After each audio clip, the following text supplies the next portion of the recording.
আসসালামু আলাইকুম। আজ শনিবার 22 ফেব্রুয়ারি 2025।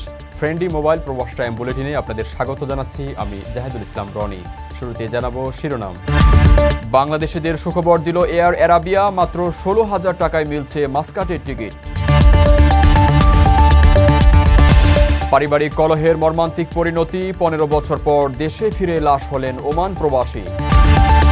ওমানে পালিত হল মাতৃভাষা দিবস, বিনম্র শ্রদ্ধায় ভাষা শহীদদের স্মরণ করলেন প্রবাসীরা।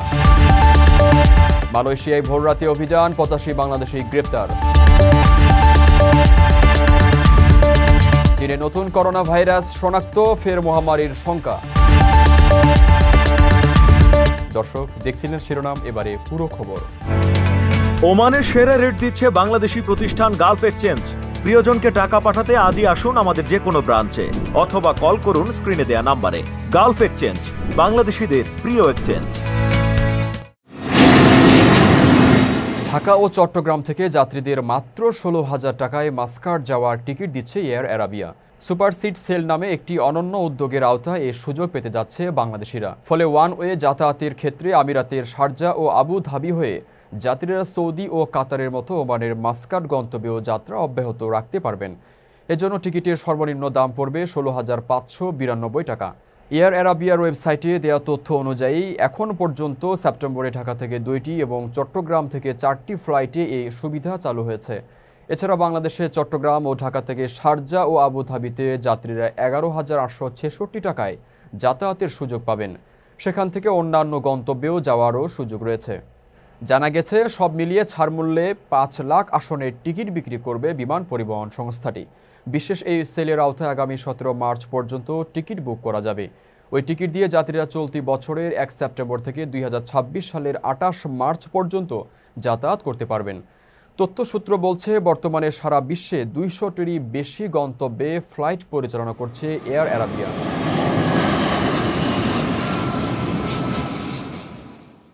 ওমানের মাস্কাটে একটি সুপরিচিত সুপার শপের জন্য প্রমোটার, মার্চেন্টাইজার, লোড আনলোড, পরিচ্ছন্নতা কর্মী, আবাসিক হোটেল বয়, কার ওয়াশ সহ বিভিন্ন পদে 50 জন লোক নিয়োগ দেয়া হবে।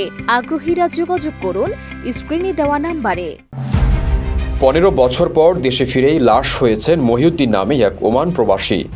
বোনের শ্বশুর বাড়িতে বেড়াতে গিয়ে বোনের জামাই ও শ্বশুরের সঙ্গে হাতাহাতি হয় তার। এক পর্যায়ে গুরুতর আহত অবস্থায় তাকে হাসপাতালে নেওয়া হলে কর্তব্যরত চিকিৎসক মৃত ঘোষণা করেন। শুক্রবার রাতে চট্টগ্রামের মিরসরাইয়ের কাটাছড়া ইউনিয়নে এ ঘটনা ঘটে। নিহত মহিউদ্দিন উপজেলার ইছাখলি ইউনিয়নের মাতবারহাট এলাকার নন্দী গ্রামের বাসিন্দা ফজলুল হকের ছেলে। জানা যায়, দীর্ঘ 15 বছর পর ওমান থেকে দেশে ফিরেন মহিউদ্দিন। রাতে তার বোনের শ্বশুর বাড়িতে বেড়াতে যান। বোনকে কয়েকদিনের জন্য বাবার বাড়িতে নিয়ে যাওয়ার বিষয় নিয়ে কথা কাটাকাটি হয়। এ সময় বোনের স্বামী ও শ্বশুরের সঙ্গে মহিউদ্দিনের হাতাহাতি হয়। এক পর্যায়ে মহিউদ্দিন গুরুতর আহত হলে স্থানীয়রা তাকে দ্রুত উদ্ধার করে রাত 11টায় উপজেলা স্বাস্থ্য কমপ্লেক্সে নিয়ে যায়। সেখানকার কর্তব্যরত চিকিৎসক তাকে মৃত ঘোষণা করেন। জোরারগঞ্জ থানার ভারপ্রাপ্ত কর্মকর্তা বলেন, ময়না তদন্তের জন্য মরদেহ চট্টগ্রাম মেডিকেল কলেজ হাসপাতালের মর্গে পাঠানো হয়েছে। অভিযুক্ত বোনের স্বামীকে আটক করতে বাড়িতে পুলিশ গিয়েও তাকে ধরা যায়নি। লিখিত অভিযোগের ভিত্তিতে আইনগত ব্যবস্থা নেওয়া হবে।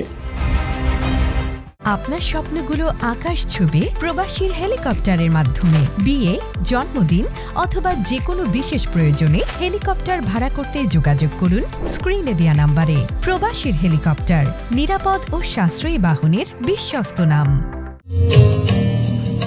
বিনম্র শ্রদ্ধায় ওমানে পালিত হয়েছে ভাষা শহীদ ও আন্তর্জাতিক মাতৃভাষা দিবস 2025। শুক্রবার সকালে মাস্কাটের বাংলাদেশ দূতাবাস প্রাঙ্গণে জাতীয় পতাকা অর্ধনমিত রাখার মধ্য দিয়ে শুরু হয় আনুষ্ঠানিকতা। এরপর ভাষা শহীদদের প্রতি শ্রদ্ধা জানিয়ে শহীদ মিনারে পুষ্পার্ঘ্য অর্পণ করেন দূতাবাস কর্মকর্তারা। একই সময়ে ওমানের বাংলাদেশি বিভিন্ন সংগঠন, কমিউনিটি নেতৃবৃন্দ এবং সাংবাদিকরাও শ্রদ্ধা নিবেদন করেন। পরে দূতাবাসের হলরুমে সাধারণ প্রবাসীদের নিয়ে আলোচনা সভার আয়োজন করা হয়। শুরুতেই পবিত্র কোরআন থেকে তিলাওয়াত করেন দূতাবাসের একজন কর্মকর্তা। পরে বাংলাদেশের সাম্প্রতিক সময়ের উপর নির্মিত প্রামাণ্যচিত্র প্রদর্শিত হয়। বক্তারা তাদের আলোচনায় বীর ভাষার সৈনিকদের আত্মত্যাগের কথা স্মরণ করেন। অন্যান্যের মধ্যে ওমানে নবনিযুক্ত বাংলাদেশের রাষ্ট্রদূত রিয়ার অ্যাডমিরাল খন্দকার মিসবাউল আজিমও অনুষ্ঠানে বক্তব্য রাখেন। প্রবাসী ভাইরা এবং আমার সহকর্মীবৃন্দ, আসসালামু আলাইকুম এবং শুভ সকাল।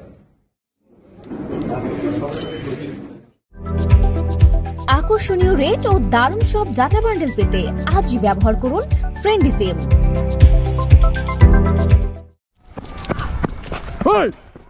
মালয়েশিয়ায় অবৈধভাবে অবস্থান করার অপরাধে 85 বাংলাদেশিকে আটক করেছে দেশটির ইমিগ্রেশন বিভাগ। সব মিলিয়ে আটক হয়েছেন 630 জন অভিবাসী। শনিবার ভোর 5:30টার দিকে দেশটির সেলাঙ্গোর রাজ্যের ক্লাংয়ের পাশার মেরু মার্কেট কমপ্লেক্সে অভিযান চালিয়ে তাদের আটক করা হয়। অভিযানে আটকদের মধ্যে 85 বাংলাদেশি ছাড়াও 530 জন মিয়ানমার, ইন্দোনেশিয়ান 7, ভারতীয় 5, একজন নেপালি এবং অন্যান্য দেশের 2 জন নাগরিক রয়েছেন, যাদের সবার বয়স 17 থেকে 57 বছরের মধ্যে। আটককৃতদের বিরুদ্ধে পরবর্তী ব্যবস্থা গ্রহণের জন্য সেমিনি ইমিগ্রেশন ডিপোতে রাখা হয়েছে। গ্রেপ্তার এড়াতে কিছু অবৈধ অভিবাসী গেরিলা কৌশল ব্যবহার করেছিলেন বলে জানিয়েছে মালয়েশিয়ার অভিবাসন বিভাগ। স্থানীয়দের অভিযোগের পরিপ্রেক্ষিতে এই অভিযানে সেলঙ্গর অভিবাসন বিভাগের পরিচালক Khairul Aminas Kamaruddin, Royal Klang City councillor mayor Datuk Abd Hamid Hussein, JIM officer, general operations team, MBDK এবং জাতীয় নিবন্ধন বিভাগ সহ মোট 153 জন কর্মকর্তা অংশ নেন। রেমিটেন্স যোদ্ধাদের ঢাকায় বিশেষ ছাড়ে রেডি ফ্ল্যাট দিচ্ছে শতভাগ বিশ্বস্ত ও নির্ভরযোগ্য প্রতিষ্ঠান প্রবাসীর সিটি। মানুষের মধ্যে ছড়াতে পারে এমন নতুন একটি করোনা ভাইরাসের সন্ধান পাওয়া গেছে চীনে। HKU5CoV-2 নামের এই ভাইরাসের সঙ্গে মহামারীর ভাইরাসের বেশ মিল রয়েছে। এতে শঙ্কা দেখা দিয়েছে মাত্র 2 বছর আগে শেষ হওয়া কোভিডের পর আরেকটি মহামারীর কবলে পড়তে পারে বিশ্ব। চীনের ওয়াহানের ইনস্টিটিউট অব ভাইরোলজি নতুন স্ট্র্যান্ডটি বাদুড়ের মধ্যে পেয়েছেন।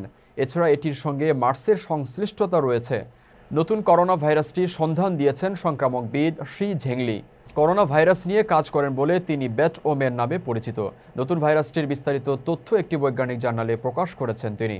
গবেষণায় দেখা গেছে HKU5CoV-2 নামে নতুন ভাইরাসটি মানুষের কোষে এমনভাবে প্রবেশ করে যেমনটি করত কোভিড-19।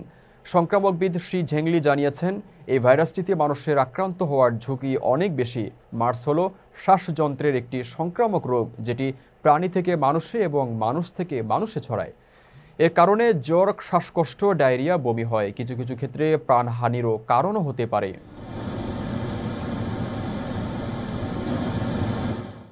দর্শক, দেখছিলেন ফ্রেন্ডলি মোবাইল প্রবাস টাইম বুলেটিন। শেষ করার আগে শিরোনামগুলো জানিয়ে দিচ্ছি আরও একবার। বাংলাদেশিদের সুখবর দিল এয়ার অ্যারাবিয়া, মাত্র 16,000 টাকায় মিলছে মাস্কাটের টিকিট। পারিবারিক কলহের মর্মান্তিক পরিণতি, 15 বছর পর দেশে ফিরে লাশ হলেন ওমান প্রবাসী। ওমানে পালিত হলো মাতৃভাষা দিবস, বিনম্র শ্রদ্ধায় ভাষা শহীদদের স্মরণ করলেন প্রবাসীরা। মালয়েশিয়ায় ভোররাতে অভিযান, 85 বাংলাদেশি গ্রেপ্তার। চীনে নতুন করোনা ভাইরাস শনাক্ত, ফের মহামারীর শঙ্কা। এই ছিল ফ্রেন্ডলি মোবাইল প্রবাস টাইম বুলেটিনের আজকের আয়োজনে। প্রবাসের সর্বশেষ সংবাদ পেতে ভিজিট করুন www.probastime.net। সাবস্ক্রাইব করুন আমাদের ইউটিউব চ্যানেল এবং চোখ রাখুন ফেসবুক পেজে। পরবর্তী বুলেটিন দেখার আমন্ত্রণ জানিয়ে আজকের মতো বিদায় নিচ্ছি আমি জাহিদুল ইসলাম রনি। সে পর্যন্ত সবাই ভালো থাকবেন এবং নিরাপদে থাকবেন। আল্লাহ হাফেজ।